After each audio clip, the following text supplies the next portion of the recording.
Hi అండి, welcome to my channel. ఈరోజు మనం కందిపొడి ఎలా చేయాలో చూసేద్దామండి. ముందుగా అయితే గ్లాసులు కందిపప్పు తీసుకున్నాను. అదొక గిన్నెలో వేసుకొని స్టవ్ మీద పెట్టుకొని నేను మీడియం ఫ్లేమ్ పెట్టుకొని బాగా వేయించుకున్నానండి, మంచిగా వేగినంత వరకు. ఆ తర్వాత ఒక గిన్నెలోకి తీసుకున్న తర్వాత పచ్చిశనగపప్పు పావు గ్లాస్ తీసుకొని అవి కూడా మీడియం ఫ్లేమ్లో వేయించి అదే గిన్నెలోకి వేసుకున్నానండి.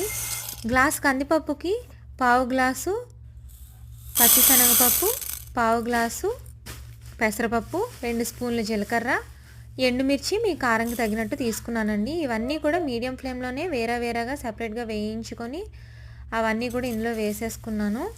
ఆ గిన్నెలోకి మొత్తం అన్నీ కూడా వేయించుకున్న తర్వాత మిక్సీ చేసేసి పుల్లా చేసుకున్నానండి, సరిపడినంత సాల్ట్ వేసుకొని. అంతేనండి, మన కందిపొడి రెడీ అయిపోయినట్టే. సూపర్ యమ్మీగా ఉంటుందండి.